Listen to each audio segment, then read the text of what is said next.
welcome to Fierce, Fun, Feminine, and Other F Words. I'm Christine Elizabeth, and I help women unstuck themselves. Today's episode is the second in a series devoted to bringing awareness around domestic violence, domestic abuse, narcissistic abuse, and women who have escaped those situations and are today thriving on the other side. My guest today is Katey Kautz. She shares her story of how she was married at 19 years old, had 2 children by the time she was 21, all while she's in a marriage, being abused by her husband verbally and physically. She tells us how she got away and how she found love on the other side. There is hope, ladies. Let's listen. Katey, I want to thank you for being here today. And for our listeners, Katey has a story about being married to someone who was physically abusing her. It happened a long time ago. She is thriving now on the other side, but she's going to share that story and how she got out from under it and to where she is today. Katey, thank you for being here. Thank you so much for having me. I'm so excited to share. Good. Well, I know a little bit from chatting with you that this marriage happened a long time ago, about 30 years ago, and you were married almost 4 years. Mm-hmm. Can you paint a little picture? How old were you and what happened? I was entirely too young. I was 19 when I got married, and it was what you would call a shotgun wedding. So the writing was really on the wall before we got married. And I was like, oh, he'll change. It will be fine. And 2 kids later, and it still wasn't fine. You got married at 19, shotgun wedding. Did you have parental support? I didn't. My parents did pay for the wedding and all of that. But at my age now, looking back, clearly there wasn't the support that I probably should have had. It was just kind of what you did. We were both Catholic at the time, and that's just what we had to do. Okay. So you married him because you were carrying his child. Yes. And probably no one could have talked you out of it anyway. No. Okay. Because I was doing the right thing. Okay. So 19, married and pregnant. What starts happening? There was just the verbal abuse, or what they would probably call today gaslighting, which wasn't really a word then, but looking back again, and I've been doing a lot of reflective thoughts because of some stuff that's happened with one of our kids. So the conversations and the things that would be said to me where I thought I was the crazy one, when really it was not exactly, he wasn't crazy, but definitely not supportive of things I wanted to do. He wanted me to actually get a job at a strip club, those kinds of things that, looking back, I'm like, these are not healthy. And at the time, it actually took a girlfriend to pull me out of that situation, because I was in it and I couldn't see it. And I think that happens a lot more than we give these girls credit for, is when you're in it, you don't see it. You might feel like there's a safety issue when you want to get out of it. Okay. And did you have something going on inside this marriage that made you feel unsafe to walk away? Definitely. Threatening him, saying that he was going to hurt himself if I left. And I didn't want him to hurt himself. So I felt guilty for wanting to leave. And then I actually did leave when he was at a football game with his father. I had been planning ahead of time and hiding things so that I could get out. And I had my brother and my girlfriend came and helped me move out. So when he came home, the house was empty. And did you already have your children at this time? Yeah. My boys at the time were 10 months and a year and a half, a little over a year and a half, almost 2. Okay. Actually, he was 2. We had just celebrated his 2nd birthday. Okay. And so tell us a little bit about, it sounds like he was manipulating you emotionally. Yeah. Definitely with threatening suicide. That's a form of manipulation. Mm-hmm. So was he doing it? Did you have any form of physical abuse? Can you tell us a little bit about what it looked like inside your home behind closed doors? So there was a lot of yelling and a lot of rage. And then there was some pushing and some, he never broke bones or anything like that. But it was just the fear of what he was capable of, because he did do the pushing around, and he was kind of abusive. He started to be abusive to the kids. And that was when I was like, this is not a safe place. Like, you can beat on me all you want. You can push me around all you want, but don't touch my kids. And what kinds of abuse toward the kids?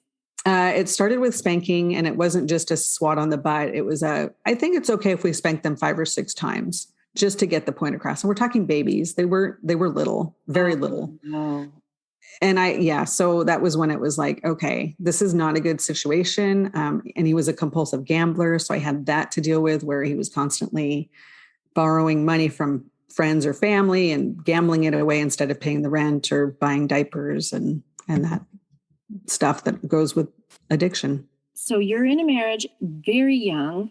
You're being verbally and emotionally abused. He's threatening suicide. He's shoving and pushing. Did he ever cause bruising or anything like that on your body? He didn't. He didn't. Okay. Yeah. But he was definitely using his physical strength to. Yeah. And he was much larger than me. Okay. So. Okay. And he also had a gambling problem. So you're in a really scary situation at a young age. Mm-hmm. Can you give us a little insight into types of things that would trigger him, that would set him off, that would cause these types of arguments where he would actually put his hands on you? Anytime I questioned where he was. Nowadays, you have all these trackers on phones. This was before cell phones. I think it was even before pagers. I don't even remember. So I didn't have a way of knowing where he was when he was gone. So I would question, and then that's when I would trigger him to be putting it back on me, that it was my fault that he was gone, or my fault that we didn't have the money, or it was always somehow brought back around to being my problem or my fault. I see. So did he give you reason to not trust his whereabouts? When he was gone, well, we didn't have the income for the amount of hours he was working. Okay. Like, you're working all this time. Why can't we make rent? Or why are we making checks look like, this was back when we paid our rent with an actual check, paper check. Mm-hmm. He had made it so that it looked like the check had cleared the bank for the rental for the apartment complex, because they said, oh, you didn't pay your rent. He goes, no, here it's cleared. That kind of psychological, like, this is not acceptable behavior. Like, this is criminal stuff that's happening. And it just kept happening. So I'm like this, and I wasn't raised. I came from a really good home. I wasn't raised with any type of abuse in the home. My dad was a hard worker. My mom was a stay-at-home mom. Like, it wasn't anything I'd ever been exposed to. And then I was living it. You were. Tell us, how does someone like this attract you? What was it that this person attracted you enough to say, I do? Gosh, he was really cute. So you were just... And he came from a good family too. Like, we came from an affluent town near Seattle, and he came from a good family. So I don't know. It was like, he wasn't like that when I met him. It wasn't until after we were married that it started to get really bad. Did anybody really know? Could anybody have ever guessed what was happening behind closed doors? No. And I don't know how many people really to this day know what went on behind the closed doors. Okay. So when you were trying to find help or figure things out, so you're realizing, okay, we have a gambling problem, we have criminal activity, forging or pretending writing checks, pretending you did something you didn't. He's angry. He's an anger issue. All of the things that you've painted so far. Mm-hmm. What was the first thing that you did to try to seek help? Did you try to talk to someone, or were you keeping this a secret? Well, I ended up going to a meeting for abused women. It was in a private space that, it was very secretive. You couldn't tell. We weren't to share, obviously, the location for the safety of everybody. And that was when I started realizing that, there's a problem with me having to be hiding from my husband to get help. And that was when I arranged to be able to get help from my family and my friends to get moved out of there. I actually moved home for a little while with the kids. And then after that, I ended up actually in a homeless transitional housing shelter near Seattle, because my parents didn't really have the space for all of us. And I wasn't really going to get any other help from anybody because I wasn't considered, quote, homeless. I was still living with my parents. I had a roof over my head. So that was when I was really able to get some help, was when I moved into that transitional housing. Okay. So I am just blown away right now, because you're part of a series, August 2021 is devoted to bringing awareness to domestic violence, domestic abuse, narcissistic abuse. And you're the second interview who has shared that she left an abusive marriage and ended up, and she was fine, roof over her head, brand new car, ended up in a homeless shelter. And tell me a little bit about what that's like, because I think when you are coming out of an affluent background, sounds like there's education and, everybody's kind of put together, that you are now in a homeless shelter. Was that even a thought that could be a possibility in your mind? Did you resist the idea of going, or were you like, thank God I have a safe place? Where is your mindset at this time when you know this is something that could potentially happen? I was, thank God I had a place to go. Okay. And I also was of the mindset that I wasn't going to let him take me down. So this shelter, this transitional housing was set up more like an apartment building. Okay. I did find myself in a shelter for a short time before that, because to be able to get the help and get interviewed to get into the transitional housing, that was the moment when you say, did you think you'd see yourself there? That was the moment where I was like, really, what has happened? When I'm sitting in Denny's at 10 o'clock at night, feeding my babies with the few dollars I had left. How old were you? I was 21 years old with two little boys, and 21 or 22. So that was when I was like, I'm going to win. I will win. I will overcome this. And it is going to be amazing on the other side. And so that shelter was very short term to get me into the transitional housing. And the transitional housing had a time limit of 18 months. But that was where I got a lot of support, I came from a good home. I didn't have a lot of skills. I didn't have like housekeeping skills and cooking skills and that sort of thing. So I actually kind of grew up with my kids in that time. I can feel, even now, it happened 30 years ago, I can feel the pain is still real, right? You're so young. You're a kid, really, with children. You're young, 21 years old. I mean, my daughter's 22 right now. I can't even imagine what that would feel like. What was going on with your relationship with your family at this point? My parents were always there to have my back if I needed groceries or if I needed the electricity bill paid, any of that. But my parents were older when I was born, and they were tired. They were tired of parenting. And so they were there financially if I needed it, but that was really, really the only support. And my mother never said, I told you so, but I'm positive that she thought it. Okay. So now you are first of all, I want to just, before we even go further into you getting out, can you share a little bit about what it's like living in the shelter and then in the transitional facility? Because I'm positive there are listeners that are in abusive relationships right now. Yep. And to my listeners, you're scared. You don't know how to get out. You feel threatened. You feel afraid. And there are options, but maybe you're afraid of what it looks like. Are you going to be with a bunch of drug addicts? Are you going to be with is it a scary place? And all of those kinds of, different thoughts go in our mind if we don't know what a homeless shelter or a transitional facility looks like. And Katey, you've lived it. Can you share with us what that looks like, at least 30 years ago? I'm sure now it's a little different, but for the most part, what can someone that might be trying to plan her exit strategy, what could she expect if she went this route? I would definitely try to skip the homeless shelter and go straight to transitional housing. Okay. The transitional housing was people that really wanted to better themselves and their situation. Okay. The homeless shelter was more people that were kind of down and out. This is just what I've been given, not really wanting to change their situation so much. Perfect. That's a great explanation. And that's great information for people that may be trying to figure out where to go. So do you have to qualify? You mentioned something about getting into transitional housing. Do you have to meet some certain criteria? Yes, for that particular building. And it was a brand new building. We were like the second people to move in. It was, I had to be interviewed, and you had to either have a job or go to school. You couldn't just live there and not do anything. I had been given a grant for displaced homemakers to pay for my education at a local technical college. Okay. Did you have to prove anything about your marriage, or did they take you at face value? They took me at face value, and I think that was because I was referred by the homeless shelter. Okay. You had to have the referral from the homeless shelter to get in also. I don't know today if it's still like that. I know the building is still there. Okay. And I know, yeah. So, but I don't know for sure if that's still the same way.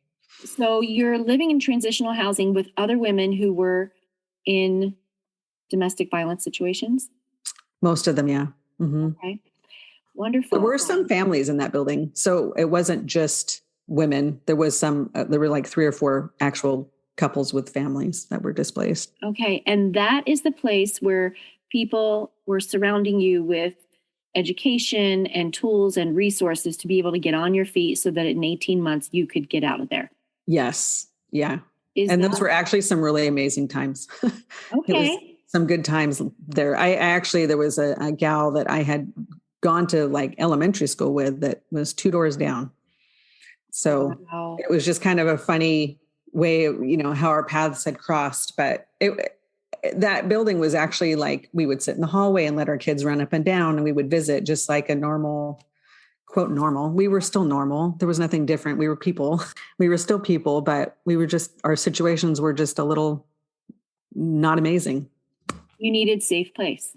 We needed a safe place. And that was our safe landing place for sure. I love that. Were they the people that helped you figure out how to get divorced? No, I did that all on my own. You did. Okay. Yeah. I didn't get a lawyer or anything. I just did my own. It was super easy back then to just file and yeah. Okay. Did you have any trouble through the divorce process with this person that was abusing you? No. Okay. Nope. So he gave you the clear out. He gave me the clear out, and I got $300 a month in child support until the kids turned 18. Oh, wow. Luxury. For 2 kids. And then he had the audacity to ask, can we reduce it since one of them turned 18? And I'm like, that doesn't even feed them. So no. My goodness. All right. So let's talk about your emotional health. When you were going through this at 21 to 22 years old, babies, hormones everywhere because you're postpartum, you have this husband that's, he's just not the supportive, nurturing type. He's the abusive type. What's going on in your mind as you're living it? Were you sleeping with one eye open? What were your emotions like? And what was it like for you living in that space? It wasn't until years later that I realized I was in this survival mode, if that makes sense. Like it wasn't until I was out of the transitional housing and I had a job and was living, quote, a normal single mom life, if you will, that I realized that I had been in such survival mode that I wasn't even thinking about that not being, in a weird way, not normal. Like it wasn't normal. Nothing about my marriage was normal compared to what I have now, especially. And I was just in such a survival mode. I don't think I knew any different or any better. Were you crying a lot? Were you angry? Like, how did it manifest in your? I was probably angry. I would say that I was probably a little anxious. My boys were both hyperactive on top of all of this. And so I do recall people be like, you're so high strung. So I guess it manifested as just being kind of a high strung anxiety type person, but I didn't think anything different about it at the time. Like it was just the way life was. This is just what I've been dealt. I have to, get through the day each day and get my kids fed and get to the next day. So it sounds like it was short and furious and over with, right? Like you had this short, quick, less than 4-year marriage, shy of 4 years. And you get on your feet, you use this situation in the transitional home to get yourself on your feet and leave this guy. So tell us a little bit about what that looks like. Show and share with our listeners who may be in this situation what that can look like. Is there any hope for them if they're stuck in a relationship like this? What's it feel like to be free of domestic abuse? And how did you move forward? How did you do it as a single mom with 2 kids? And what does it look like today? So you can be free. I think that getting help for the damage that was done is a good thing. I never did actually seek counseling, and I probably should have. It would have been easier to maneuver my current marriage had I got more healing from the previous one, if that makes sense. Sure. Even 30 years later, there's things that pop up, and my poor husband pays dearly for the damage that was done in the first one. And even though it was only 4 years, it was like formative years of my age, I think, so that it just really is, and now I've got my adult boys that are his sons, and I see some behaviors manifesting in them. I just getting to the other side, it feels so good to be able to stand on my own 2 feet and just be a warrior of it, I guess, if that makes sense. Yes, it does. And to give them hope, just persevere through it. And there's people out there that are willing to help, at least back in the day. I don't know anything about what that looks like today. Like if I could open up a home, I always said I wanted to open up a home for teen moms. Mm-hmm. So I could be their soft landing place. Yes. So that they knew they had somebody in their corner. Yes. Did this ex-husband of yours have a role in your children, in their lives growing up? No.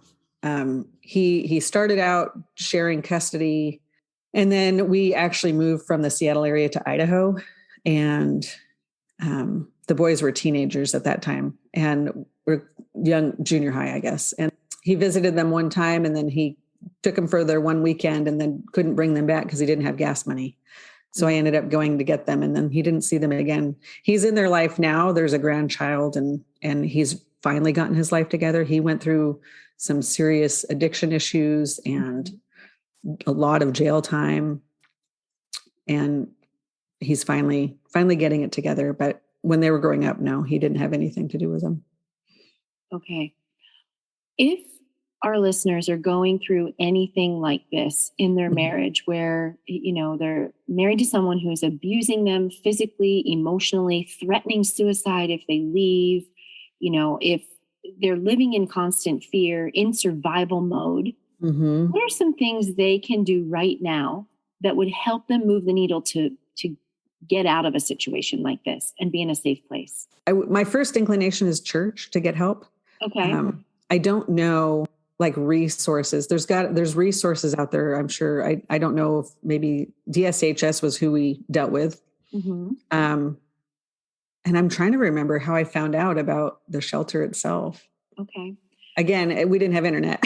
So just know that you can take that first step, right? You can take that first step, which is going to probably be the hardest step, but it's going to be the best step.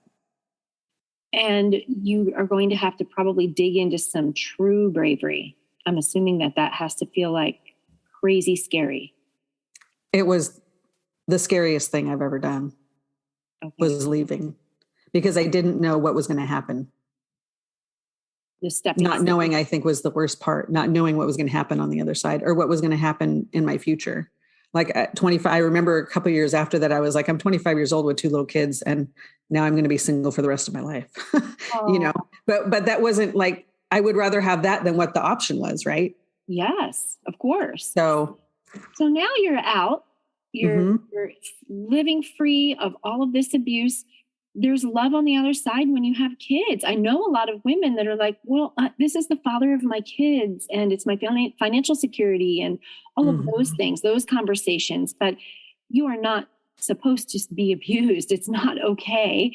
So if you do get yourself out on your own 2 feet, you leave the abusive situation, and you have children, and you have fear that you're never going to have love again, and you're just going to be single the rest of your life, you're proving that that's not true.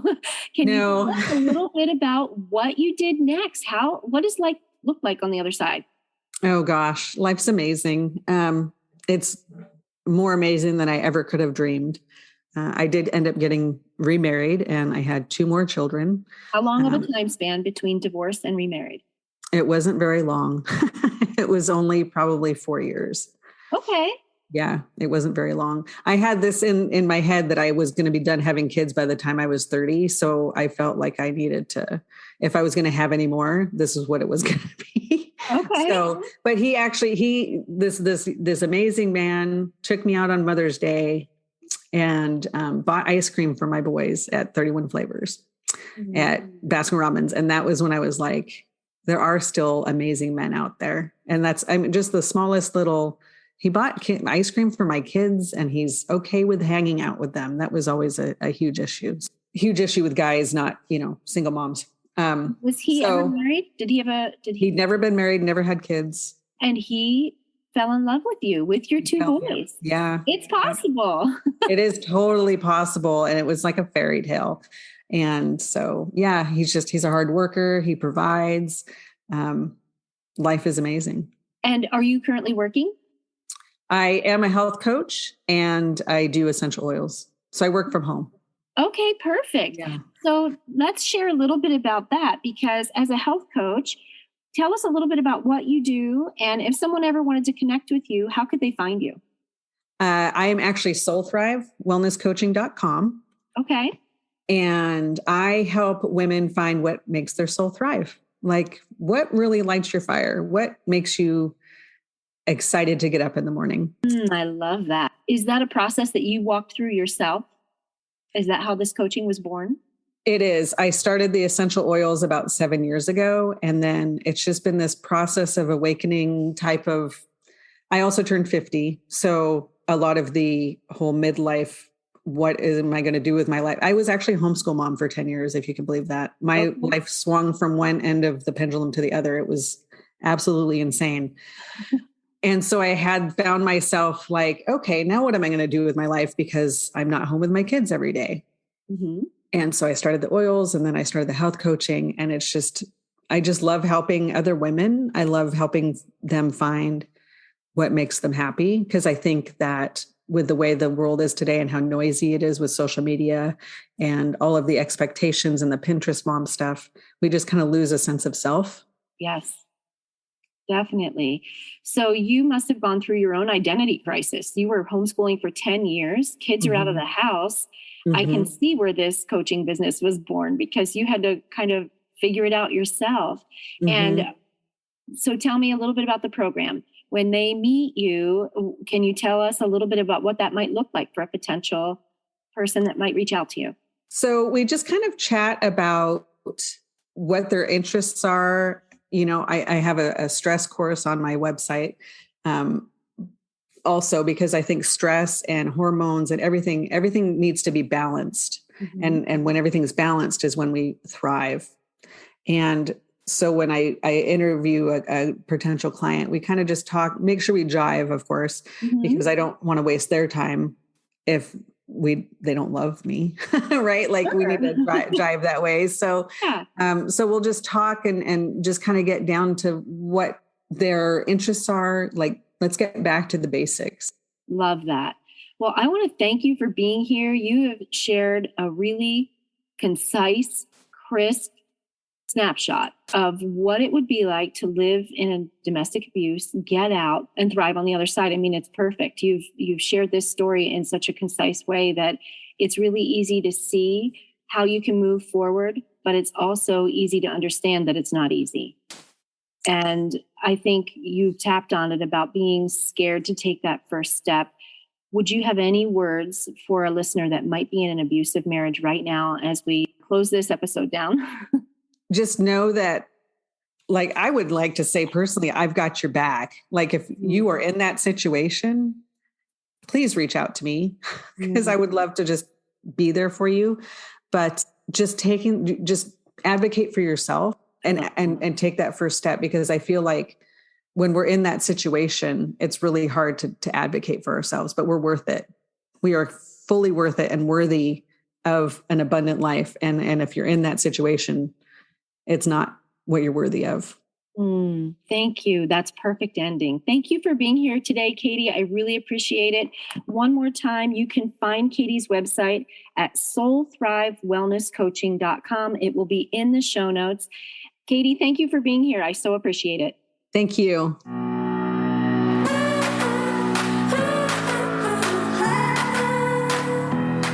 Wow. Women are so brave.